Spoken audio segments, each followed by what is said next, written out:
perfect shot.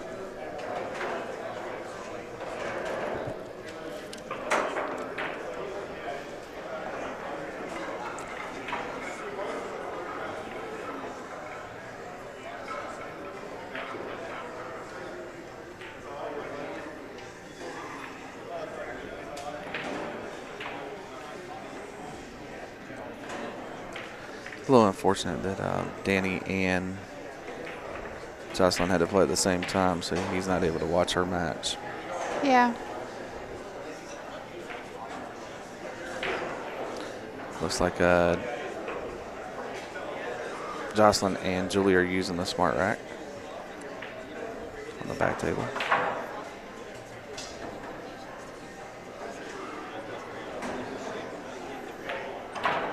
Oh. That was a little uncharacteristic of Danny. Yeah. It must not matter that it's past noon in New York. It must not.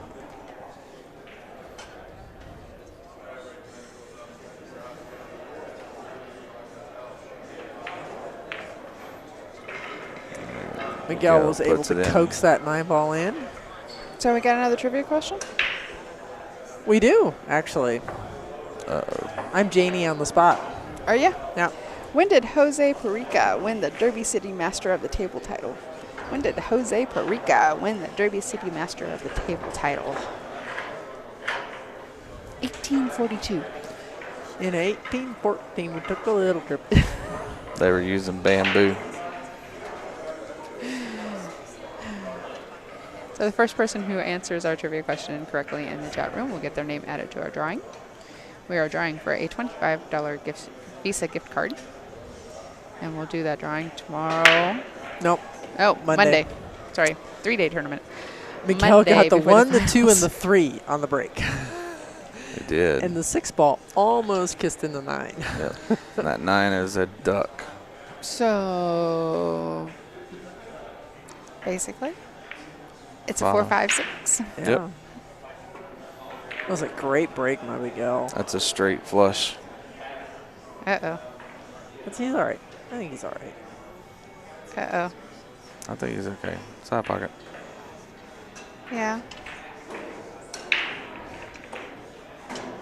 Oh, caught too much of the point. He's not okay no more.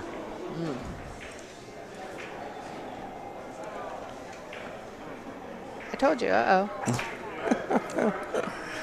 That is not an easy cut into the side. Now, when you got to put that kind of draw on it and you're trying to hold it to make sure you got position on that exactly. 6. That's not where you wanted to be at all. Darren Walding says 2002. Darren, why aren't you here this weekend, by the way? And you are correct. Darren Walding has another entry into our drawing. And Danny does the 6-9 combo and gets the game. Our score now is 5-3 in a race to 9.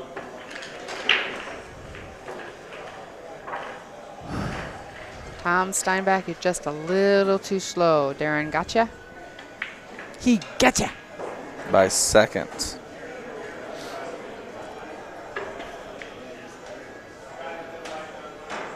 So in 2002 is when Jose Perica won the Master of the Table title, Derby City.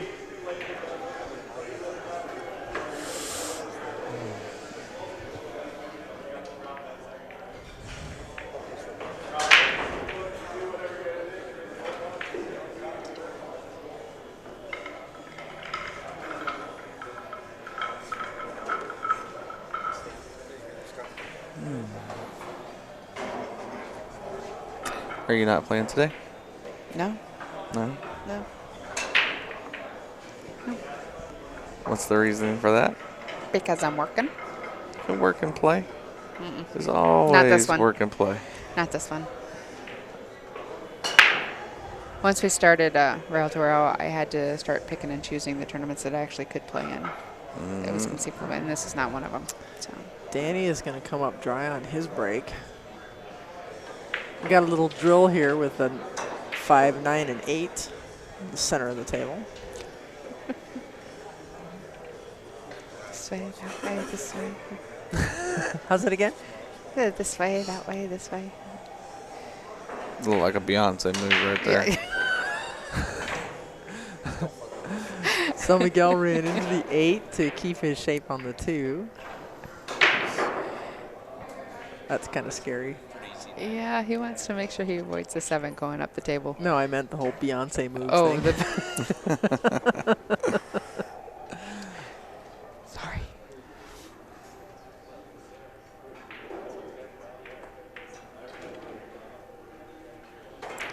He cleared the 7. Yep. Perfect.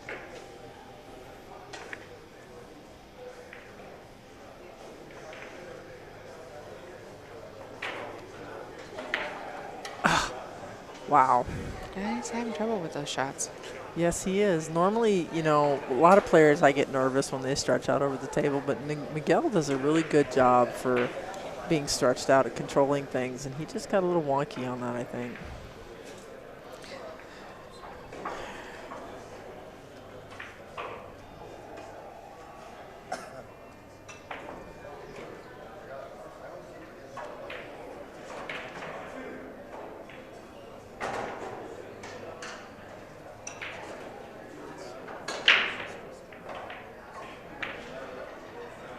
Danny overcut it too. He's going to leave a straight-in shot for Miguel. The 3 ball is about a ½ an inch off the rail. Unfortunately, the cue ball is kind of right in that pocket there, so Yeah, Miguel's so going to be a little jacked up. bridging off the rail. Got to lift cue.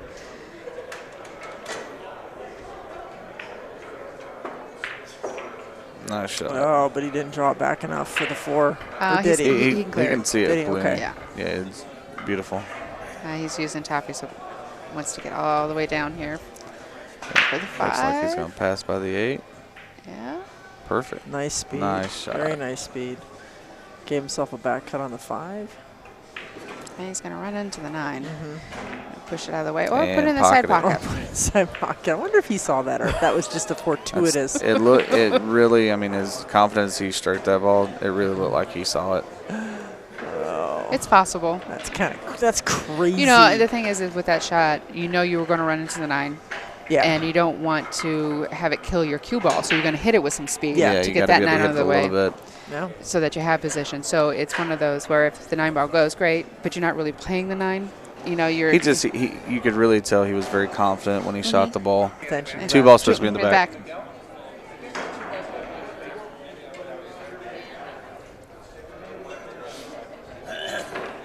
It's one of the quirks of this tournament that, you know, BK doesn't have a players meeting.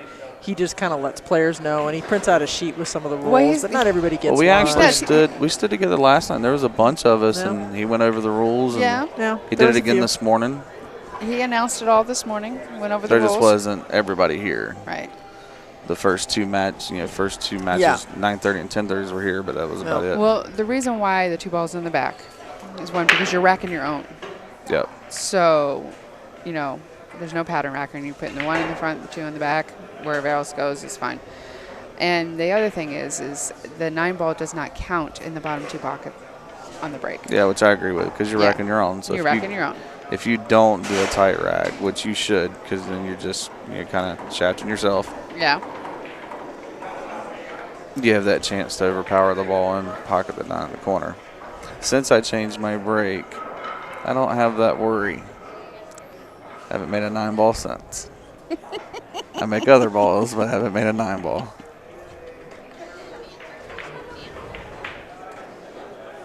So Danny can't see the 1. He's going to push here.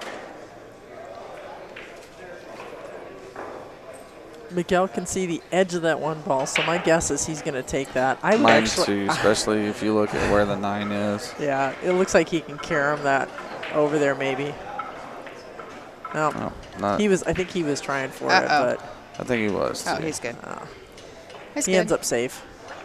He did. I would have a tendency to give that shot back because 9 shoot times very out of straight. 10 I'll hit the 8 ball first when there's just that little tiny bit, you know. So is that not shooting straight or shooting 2 straight? She needs new glasses. Yeah. Oh, okay. Yeah. It's can't see. You know, the protective coating on my lenses is starting to go away, so Ooh. the He spots in front of pockets the my 1 and scratches off the 9. And leaves the 2-9 for Miguel. Yeah. He did leave a 2-9. He did. Yeah. Unfortunately.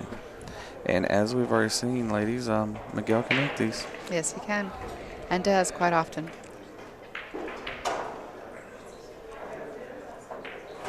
Some call it riding the 9, others call it winning.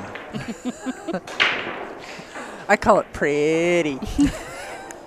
All right, folks, we're going to take a quick commercial break here. We're going to be back in just a couple minutes.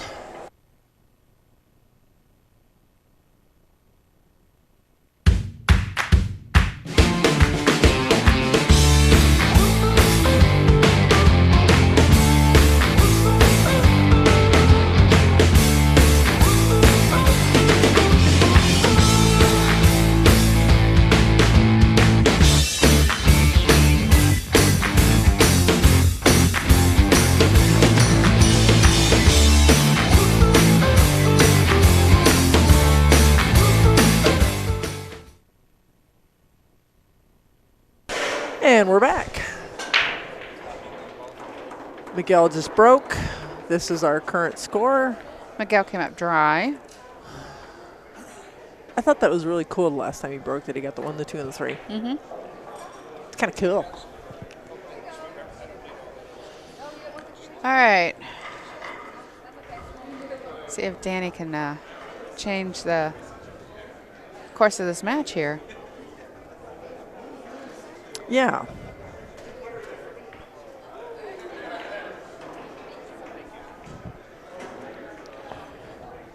Oh, did he get enough of that one ball?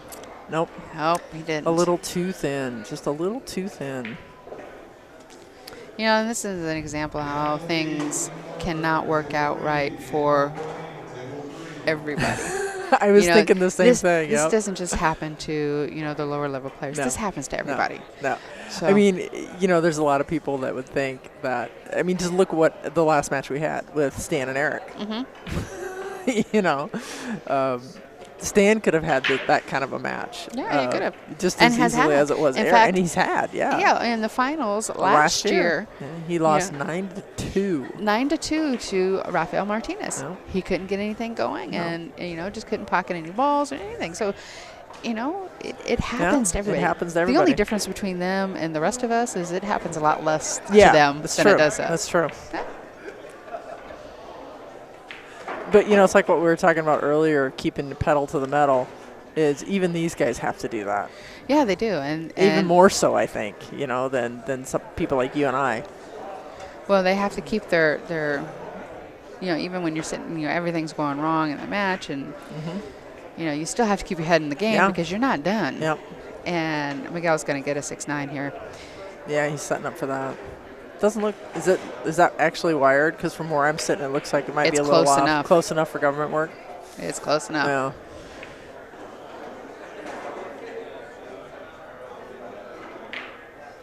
He tried it. That's for sure. Good news is he took it away. So, and the even better news is that he got that cue ball to roll far enough up table that the 7 is blocking Danny's path to the 6.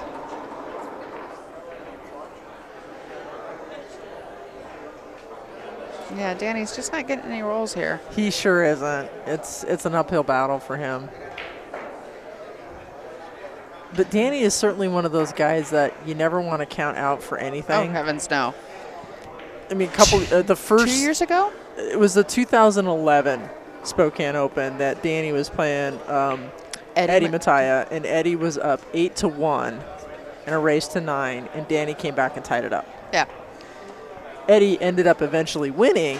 Because Danny, the last game, ran down to the 5 and missed on the 5.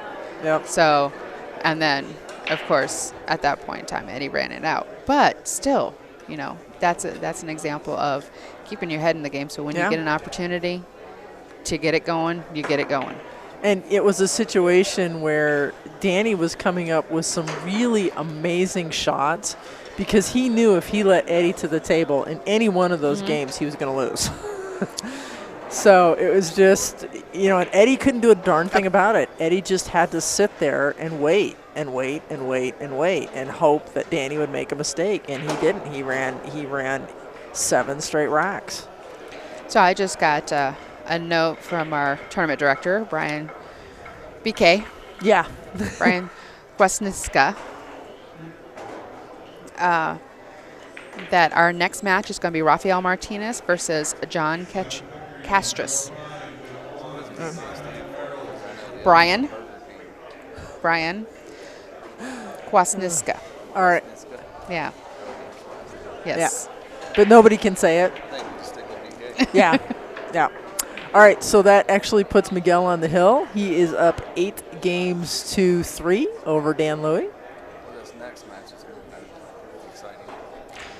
Yeah.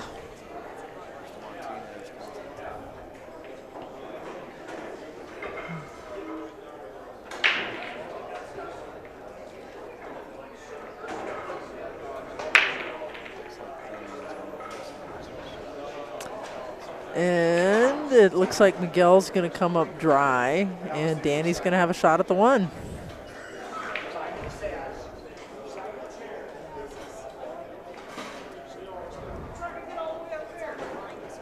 You know, I've asked Alicia and Brian several times how they pronounce their last name, and I think every time they've told me different.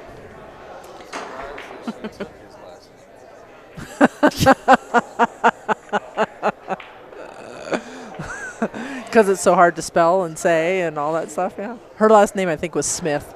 I'm just kidding. I'm just kidding. I have no idea what her last name used to be. So Danny knocked the 8. He's confirming with Miguel as to whether he wants to leave where it is or try to restore the table. Miguel said, just leave it. It's good. It didn't really. I do too, because it's too hard for me to figure out if it was fortuitous to put it back or leave it where it was. I do unless they actually were bridging over the ball and they knocked it out of their way. Then I put it back. Ah. Yeah, that's a good point. Well, Danny did, like you said, Stephen, make a good shot on the 3, but unfortunately, I think he might have snookered himself on the 4 unless he can do the 4-9 combo now. And that 4-9 combo, is he going to get the 4-2? I know it.